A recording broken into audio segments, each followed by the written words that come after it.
주님의 사랑과 은혜가 이 시간 우리의 마음속에서 일하시는 시간이 되시기를 간절히 바랍니다. 오늘 우리 특별히 어린이 설교를 들려주신 박혜옥 우리 사모님께 진심으로 감사드립니다. 단순했지만 하나님 앞에서 우리가 얼마나 정직한 삶을 살아야 되는지, 나이로는 우리가 어른이지만 오히려 어른이 될수록 더 정직하지 못한 것에 익숙해져가는 우리의 모습은 아닐까 생각해 보면서 다시 한번 어린아이와 같아져야 하늘에 갈 수 있다는 예수님의 음성을 생각해 보고, 이 시간 어린이들 뿐만 아니라 어른된 어린이 우리 모두까지도 하나님 앞에 더 정직한 삶을 우리 이 시간 드리게 되시기를 간절히 바랍니다. 정한철 목사님께서 올림픽 교회에 주말 집회를 가지게 되셨고 오늘 오후까지 집회가 있으셔서 특별히 우리 박혜옥 사모님께서 또 말씀을 주셨습니다. 지난주에는 우리 엘림 청소년 비전 안식일을 맞이하여서 우리 교회에 정말 미래가 되는 우리 청소년들의 감동적인 안식학교 순서가 있었습니다. 여러분 참 은혜롭고 좋으셨습니까? 정말 우리의 미래가 힘찬 그런 시간이었습니다. 다음 달 5월 첫째 주에는 엘키즈 우리 어린이 희망 안식일입니다. 다음 주부터 3주간 어린이 한국어 성경학교가 진행이 되는데요. 벌써 기대가 됩니다. 특별히 오늘 이 맨 앞줄에 지금 남자 어린이들이 이렇게 5명이 앉았는데요. 굉장히 저에게 가슴 벅찬 모습입니다. 제가 찬양을 하는 시간에 바로 제 뒤에서 이 어린이들이 이 찬양을 함께 부르는데 얼마나 맑고 예쁜지 모르겠어요. 그리고 주가 일하시네, 주가 일하시네, 주께, 여기 잠깐 멈추잖아요. 그때 박자가 틀리는 순간마다 얼마나 귀여운지 모르겠습니다.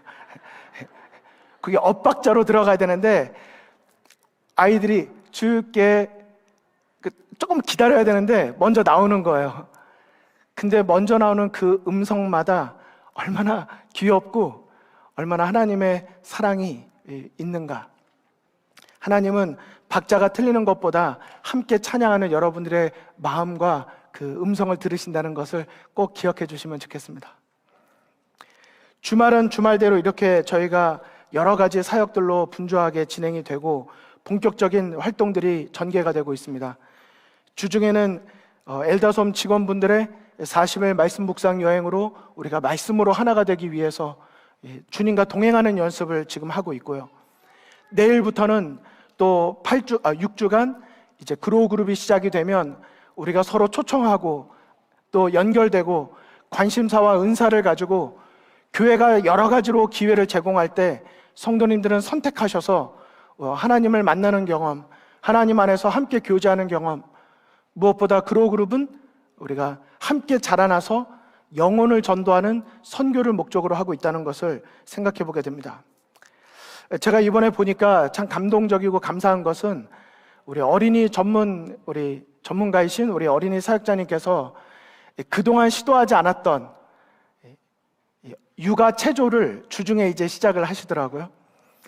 정말 또다시 저희들의 어린이 사역과 저희들의 미래에 새로운 장을 여는 특별한 시간이 되리라고 생각이 됩니다.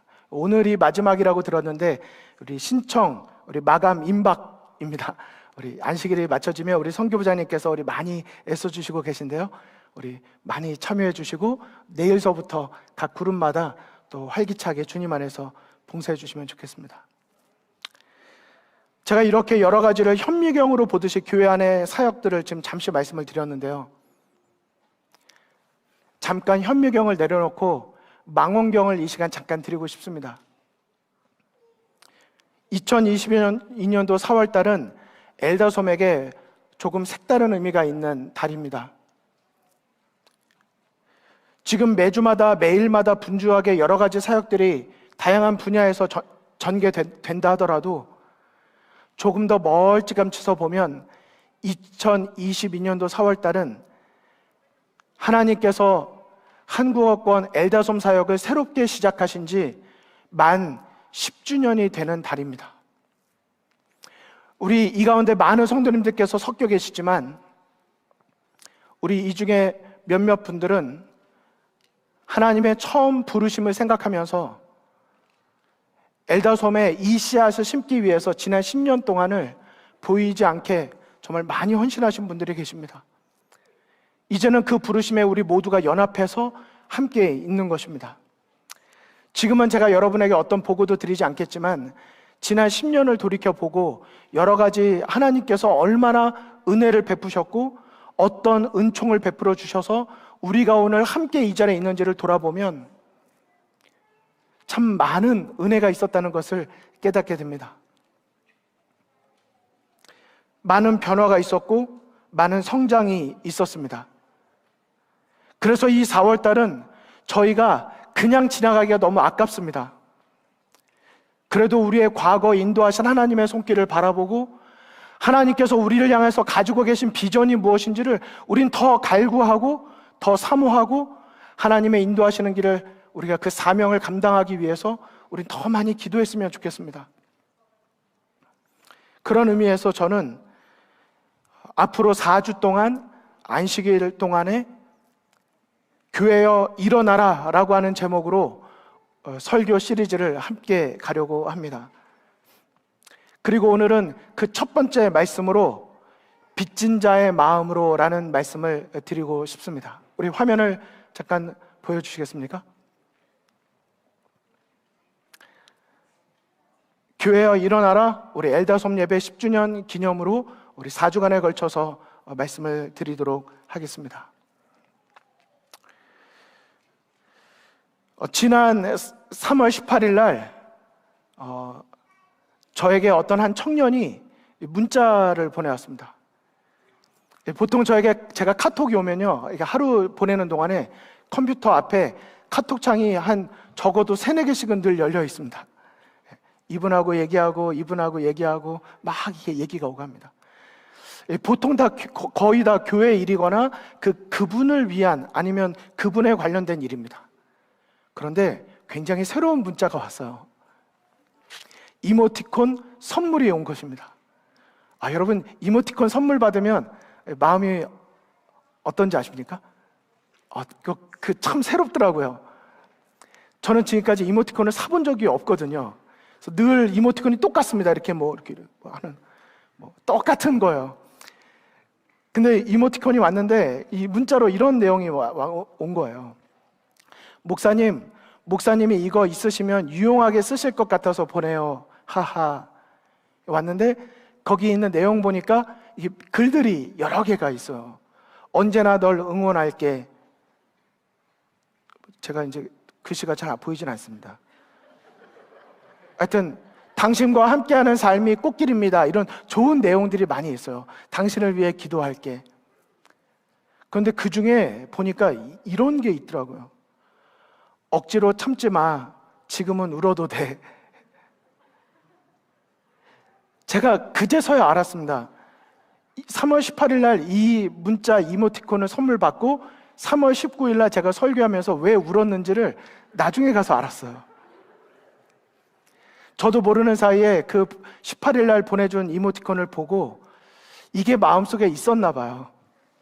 그리고 3월 19일 날 여러분 앞에 설교를 드리면서 이게 문자로 떠오르진 않았지만 저도 모르게 그 사도 바울의 삶을 묵상했을 때 어떤 말씀을 드리기에는 너무 가슴 벅찬 순간들이 있어서 저도 모르게 여러분 앞에서 설교를 드리다가 눈물을 보였습니다. 좀 죄송한 마음도 말씀드리고 싶고요. 좀 든든한 모습, 제가 좀 체구도 크고 좀 이렇게 뭐 이러면 좋겠는데 늘 성도님들 앞에 설 때마다 좀 왜소하고 좀 연약한 모습인 것 같아서 좀 부끄럽고 죄송한 마음이 늘 있습니다.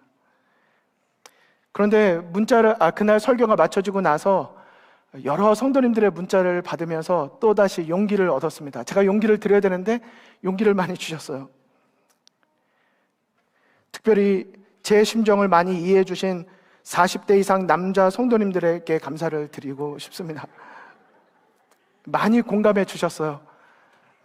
한 분은 말없이 저에게 와서 저보다 나이도 어리신데 꼭 안아주시더라고요. 큰 위로가 됐습니다.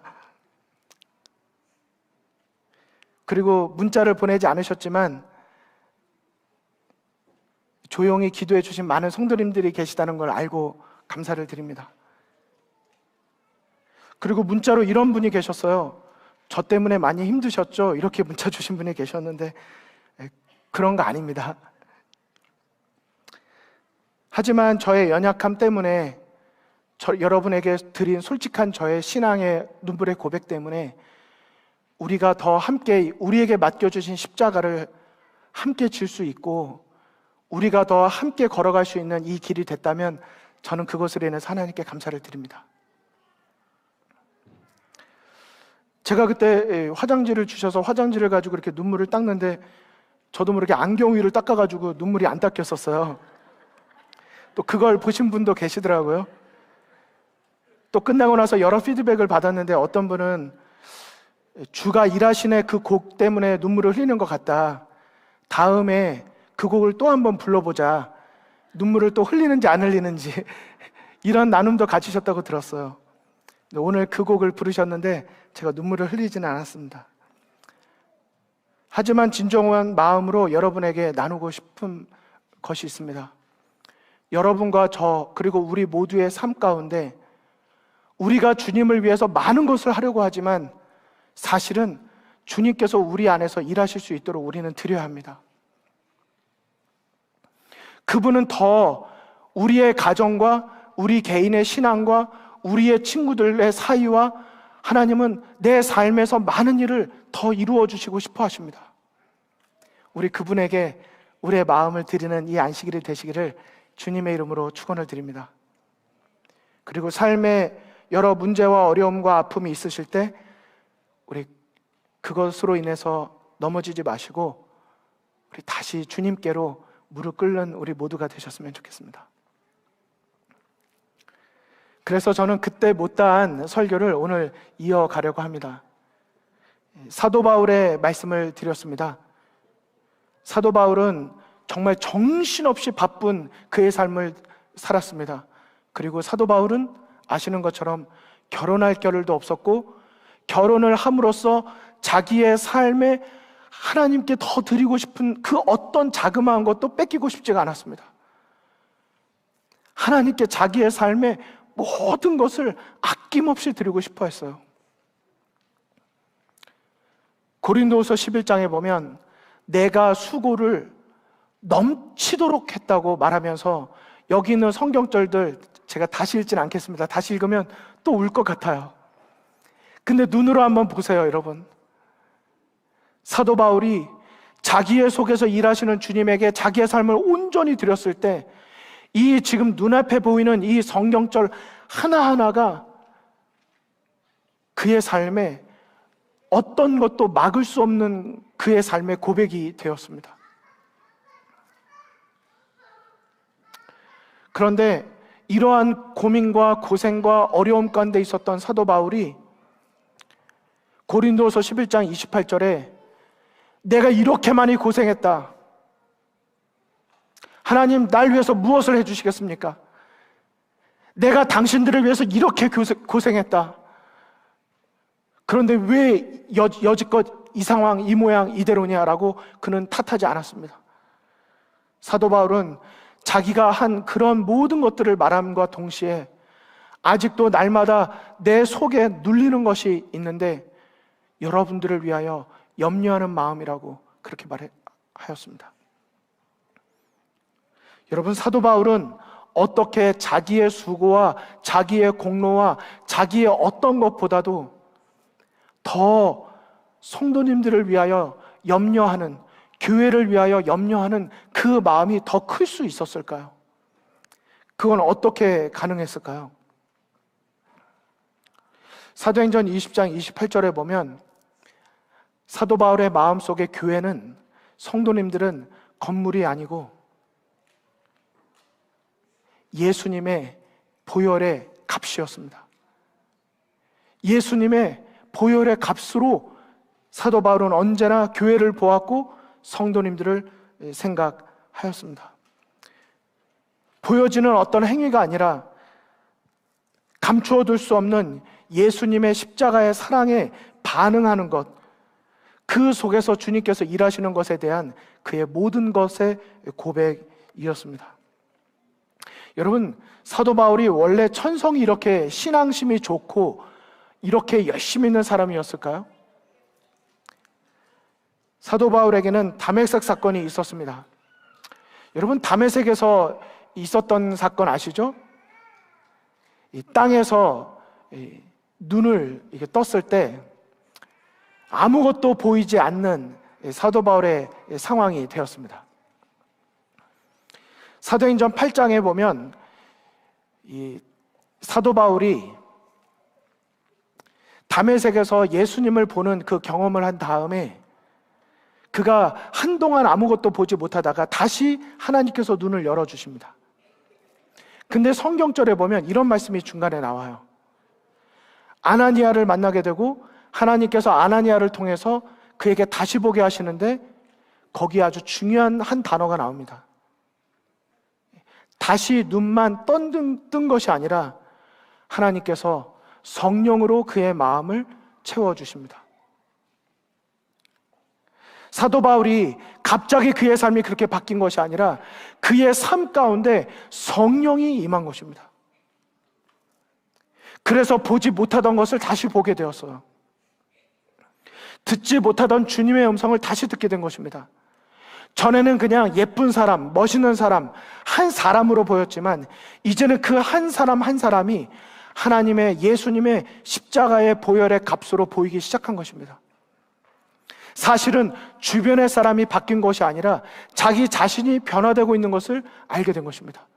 성령으로 그의 삶이, 그의 눈이 바뀌게 된 것입니다. 지난번에 구호봉사부에서 정상회가 있었습니다. 그 정상회 때 구호봉사부에서 무엇인가 이야기를 했어요.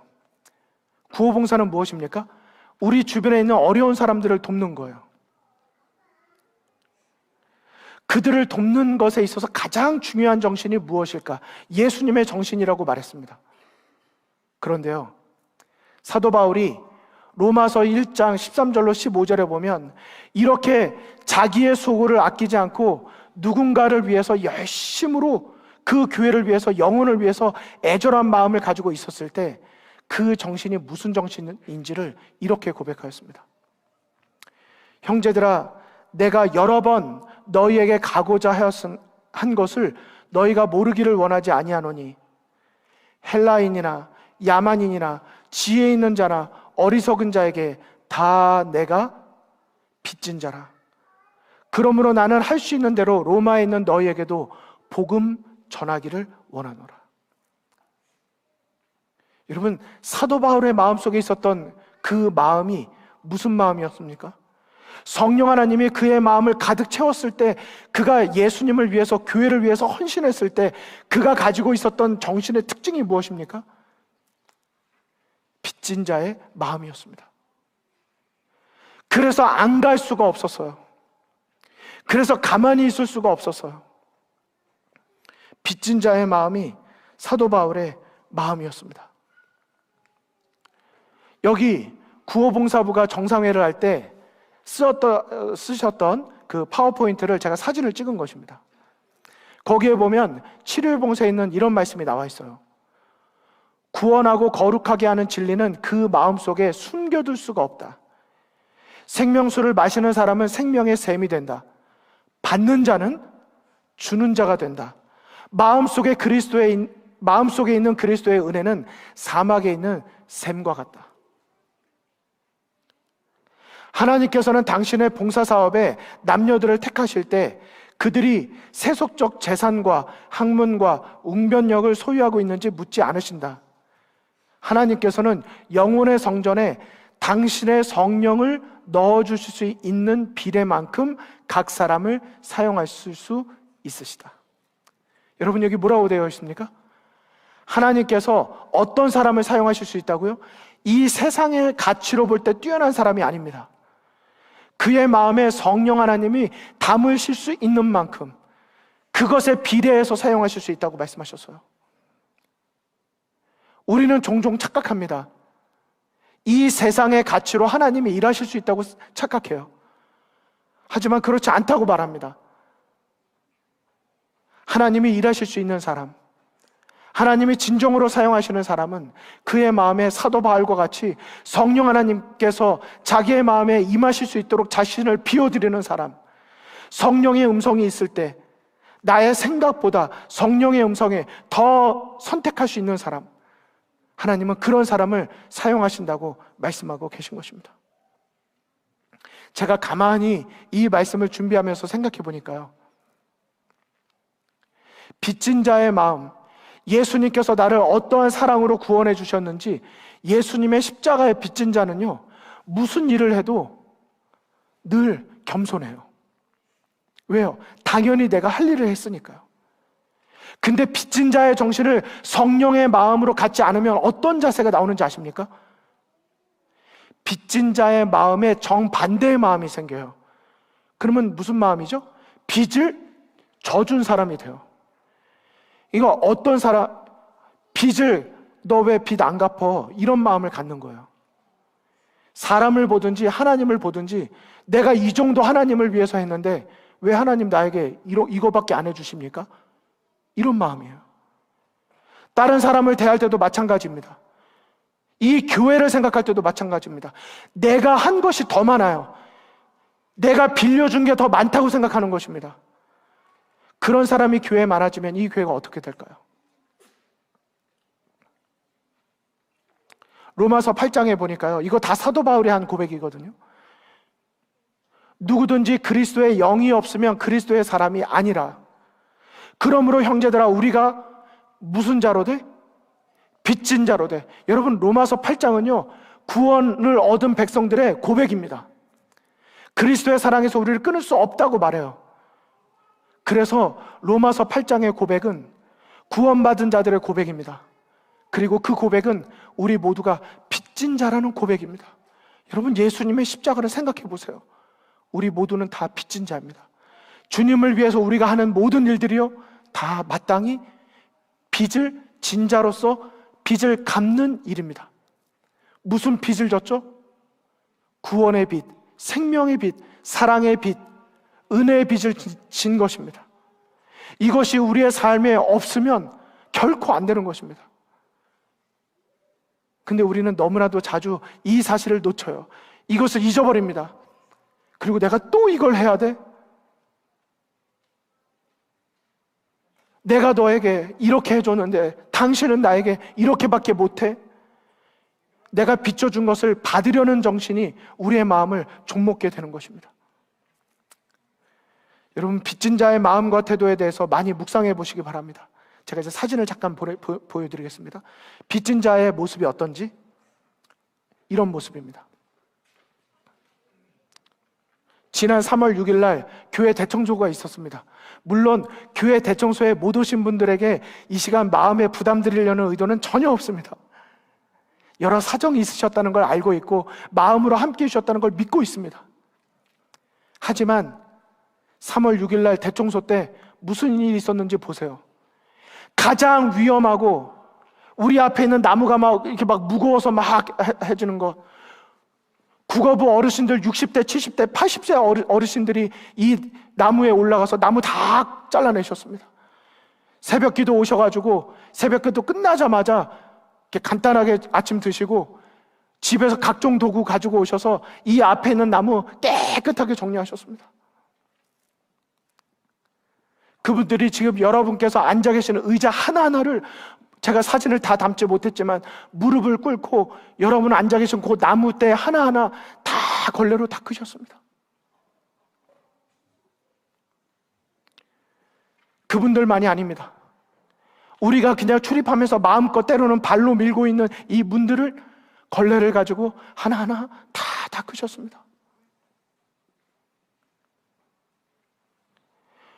저 위에 있는 기계 안에만 닦으면 대체 기계 위에 뭐하러 닦아야 될까요?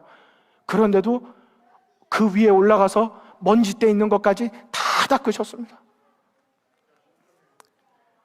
방송실, 장갑이 맞지도 않은데 와서 저것 가지고 또 다 닦았습니다. 누가 붙였는지 모르지만 몇 개월째 붙여 있었던 걸 드디어 뗐습니다. 밑에를 보이지 않는 곳을 옮기고 버리고, 저 꼭대기, 김영규 집사님 아니면 할 수 없는 저 높이, 저 옆에 있는 학생은 어떻게 많이 자고 왔냐고 아침 일찍 왔길래 물었더니 3시간 자고 왔다고 그러더라고요. 그 정도면 충분히 안 와도 되는데 와서 헌금 봉투 재활용하기 위해서 다 수정하고, 저 구석에 있는 것까지 다 닦아내고, 우리의 창문들을 닫고 여러 성도님들이 다 같이 모여서 같이 했습니다. 이곳에 참여하셨던 분들에게 여쭙습니다. 도대체 왜 이렇게 봉사하셨습니까?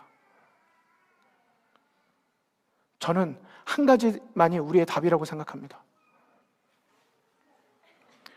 예수님의 십자가 은혜의 빚진 자의 마음으로 임했을 때 이 모든 것들에 우리가 답해야 될 건 하나밖에 없습니다. 우리 다 함께 누가복음 17장 10절의 말씀을 같이 읽어주실까요? 시작. 이와 같이 너희도 명령받은 것을 다 수행하고 나서 우리는 아무 쓸모없는 종입니다. 그저 해야 할 일을 했을 뿐입니다. 라고 말하라. 여러분, 제가 조금 너무 자존심을 건드렸나요? 제가 좀 무례한가요? 제가 좀 신뢰하고 있나요? 진짜 이 고백이 여러분과 저의 고백이 되기를 간절히 원합니다. 우리의 하는 모든 일에 예수님의 십자가의 은혜가 우리의 모든 것의 이유가 되고 목적이 되기를 간절히 소망합니다. 그저 해야 할 일을 했을 뿐입니다. 제가 이렇게 생각하면서 여러분에게 고맙다고 말하지 않습니다. 진짜 감사해요. 우리 서로가 그런 마음입니다. 그러나 그 마음속 깊은 곳에는 하나님을 향해서 이 고백이 우리의 마음속에 찬양으로 이어지기를 간절히 바랍니다. 여기에 얼굴이 비춰졌다고, 비춰지지 않으셨다고 우리에게 어떤 차이가 있는 것이 아닙니다. 삶의 현장에서 대청소 날만이 중요하다는 것이 아닙니다. 우리의 삶의 현장에서 하나님은 우리 각자의 삶을 다 지켜보고 계십니다. 우리 그분의 삶에, 우리의 삶을 드릴 때 우리의 마음에 언제나 주님을 향하여 주님의 은혜가 너무나도 감사해서 우리가 마땅히 해야 될 일을 했을 뿐이라고 하는 이런 빚진 자의 정신이 우리의 신앙생활의 진정한 고백이 되기를 간절히 바랍니다. 마태복음 18장에 보면 천국에 대한 예수님의 비유를 들려주시는데, 여러분 다 아시죠? 사실은 베드로가 예수님에게 몇 번쯤 용서해주면 됩니까? 라고 물었을 때 예수님께서 갑자기 천국은 말이지 라고 말씀을 해주세요. 그런데 여러분, 천국을 말씀하시는 예수님의 이야기가 무슨 이야기였는지 기억나십니까? 빚진 자의 이야기였습니다. 1만 달란트 빚진 자가 있었어요. 그런데 하나님께서 그 주인이, 임금이 그거 못 갚으니까 불쌍히 여겨서 긍휼한 마음으로 다 없던 걸로 해주셨습니다. 다 용서해 주셨어요. 대신 갚아주셨습니다. 다 탕감해 주셨어요. 그런데 엄청난 걸 빚졌던 자가 다 탕감받고는 돌아가다가 자기에게 100데나리온 빚진 자를 만나가지고, 아시죠? 달란트는 평생 갚아도 못 갚는 돈이고, 데나리온은 하루 품값입니다. 100일 일하면 다 갚을 수 있는 거예요. 그런데 그 사람을 만나서 어떻게 했습니까, 여러분? 이 성경절 보십시오. 알고 있던 이야기를 성경으로 보면 더 감동이 있습니다. 그 종이 엎드려 절하며 이르되 내게 참으소서 다 갚으리이다 하거늘 그 종의 주인이 불쌍히 여겨 놓아 보내며 그 빚을 탕감하여 주었더니 그 종이 나가서 자기에게 100데나리온 빚진 동료 한 사람을 만나 붙들어 목을 잡고 이르되 빚을 갚으라 하매. 예수님께서 직접 들려주신 비유입니다. 천국은요, 빚진 자에 대한가 가는 곳입니다. 내가 탕감받은 것의 은혜를 알고 거기서 끝나는 것이 아니라 예수님의 십자가로 내 죄가 다 용서됐습니다, 아멘 하는 자가 가는 곳이 아닙니다. 아멘 하고 내가 이런 엄청난 빚을 탕감받았다는 빚진 자의 마음을 가지고 내 삶의 현장에서 나에게 수없이 많이 빚진 자들에게 그것을 내가 받은 것처럼 그들에게 나눠주는 것입니다. 빚진 것을 탕감해주는 연습을 하는 거예요. 용서해주는 것입니다. 이것을 경험했을 때, 그렇게 번식했을 때, 그렇게 용서와 빚진 자의 정신이 한 사람에게서, 예수님에게서 나로, 나에게서 우리의 가족으로, 우리의 가족에서 이웃으로 이렇게 번져 나갔을 때 그 모든 사람들이 머문 곳이 천국이 되고, 이 땅에서 그런 빚진 것을 경험한 자들이 가는 곳이 바로 하늘 나라인 것입니다. 여러분 기억하십시오. 하늘나라 가야지, 천국 갑시다 이야기하지만 그곳에 우리가 갈 수 있도록 하기 위하여 예수님은 재림을 지체하고 계시고, 우리가 이 땅에 사는 동안에 하늘나라 갈 준비를 하면서 우리가 할 일은 다시 한번 내가 빚진 자라는 것을 깨닫고 내 주변에 있는 자들에게 우리가 탕감해주는 연습, 용서해주는 연습, 그것을 실행해 나가기를 하나님은 원하고 계신 것입니다. 교회여 일어나라. 하나님은 우리가 교회라고 말씀하시고 우리가 다시 일어나기를 원하고 계십니다. 우리가 어떻게 일어나야 할까요? 빚진 자의 마음으로 일어서게 되시기를 간절히 바랍니다. 빚진 자의 마음은 고린도전서 13장에 있는 대로 사랑의 마음입니다. 사랑이 없으면 아무것도 아닙니다. 우리 다시 한번 이 시간 우리들의 마음을 하나님께 드리면서 우리가 빚진 자의 마음으로 우리 다시 일어서는 우리 모두가 되시기를 간절히 바라면서 말씀을 마치겠습니다.